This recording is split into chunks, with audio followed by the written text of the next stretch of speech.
Hey everyone, and welcome back to Let's Eat. Today's video,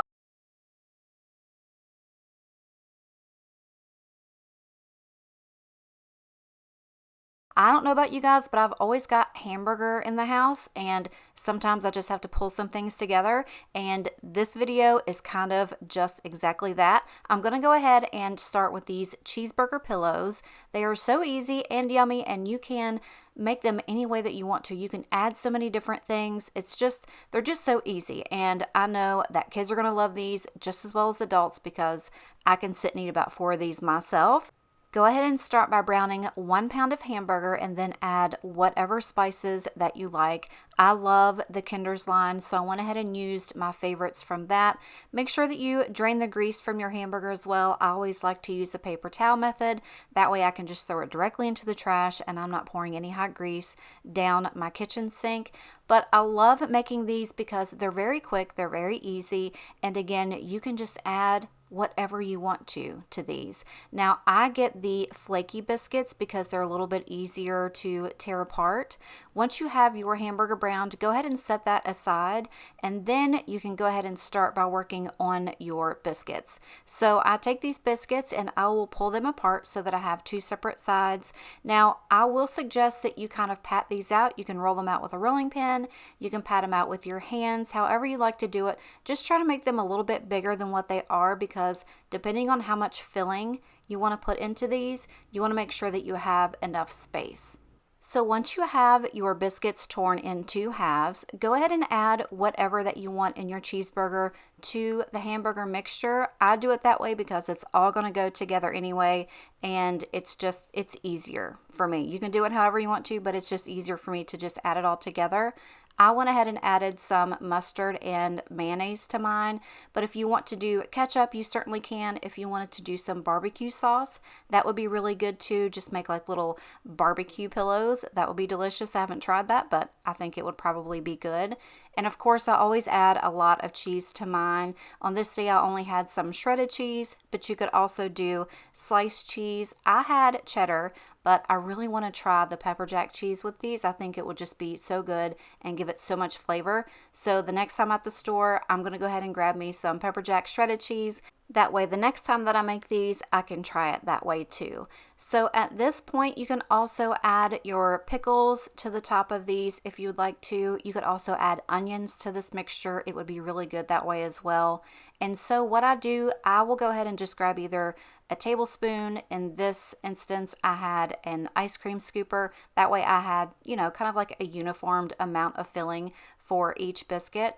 Also, don't forget that when you're putting the mixture on the biscuits to leave one for each biscuit because one's going to be your top and one's going to be your bottom. I've made that mistake before, so just kind of try to keep that in mind. And then once you get all of your filling on your little cheeseburger biscuits, go ahead and add the top to that. And I like to kind of crimp mine just a little bit to kind of keep all of the filling on the inside. It's okay. They don't come out looking all perfect. I mean, they can. If you do it right, they'll be perfect. Mine aren't, but I'm just going to eat them anyway, so it doesn't matter to me what they look like. So once I get them all filled and then I get the tops on and I crimp them, I go ahead and add those to the oven at however your biscuit can tells you to bake the biscuits. And when they come out, make sure that you give them a few minutes. I'm always so excited and hungry.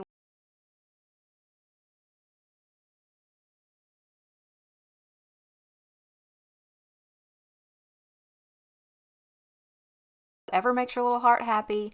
These are just good by themselves, and again, I can just eat like 3 or 4 of these in one sitting.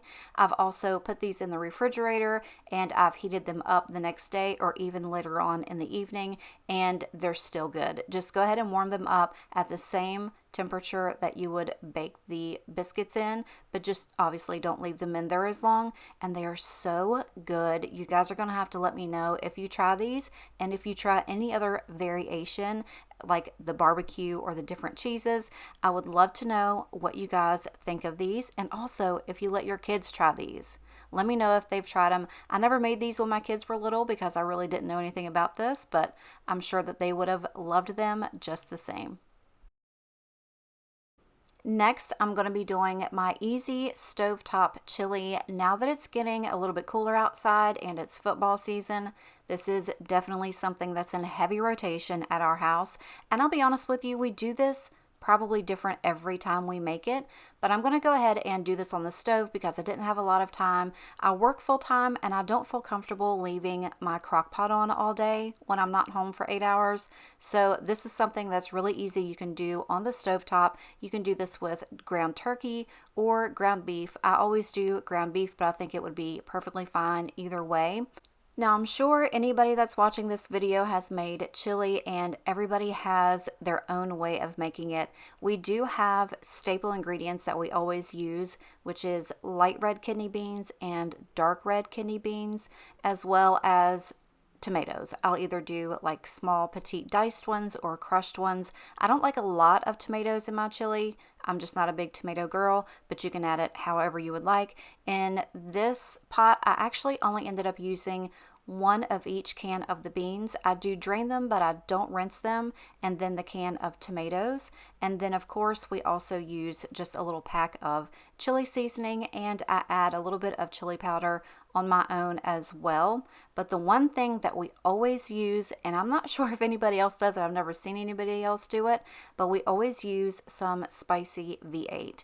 And it just gives it so much rich flavor. If you've never tried it, I encourage you to try it the next time you make chili. It just makes it good. I don't know how else to explain it. It's not spicy because I'm not a huge spicy girl either, but it just gives it a really good, rich flavor. And it also helps you regulate how thick or thin, like chunky or soupy, that you like your chili, because you can just keep an eye on it, and as the liquid evaporates, you can add more or don't add as much, however you like to do it.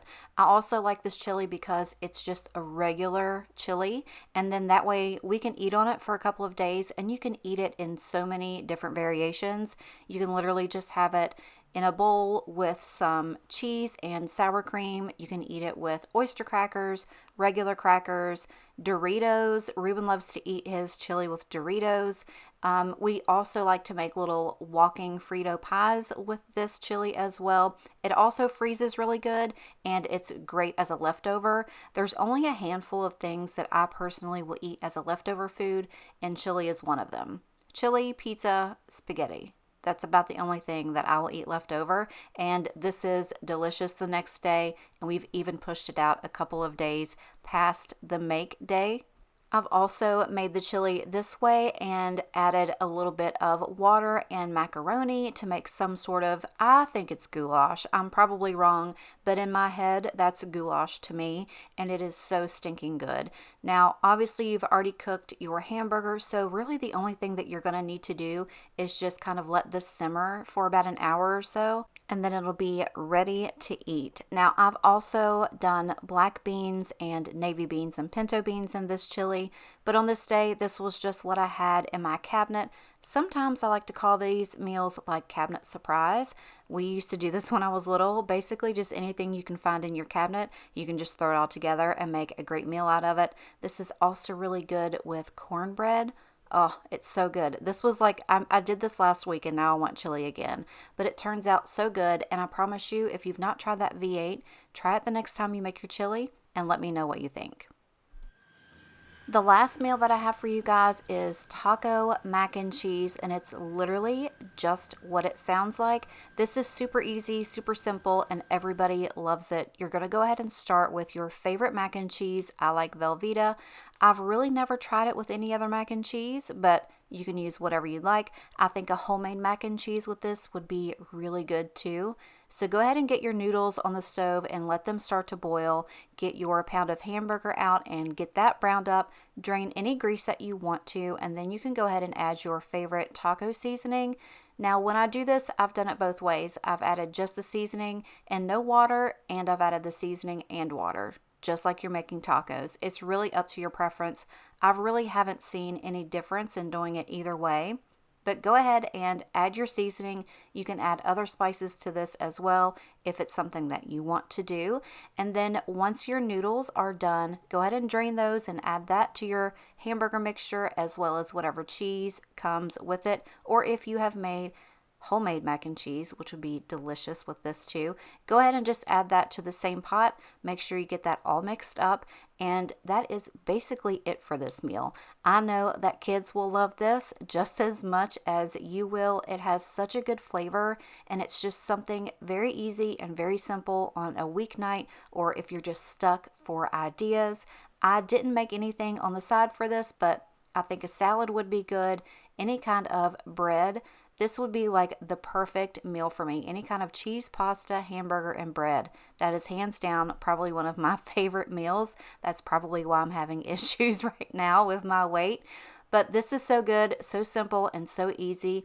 I hope you guys enjoyed this video. Let me know in the comments below if there's anything that you would like to see me make, or if you would like to see more hamburger meals, I will bring those to you guys.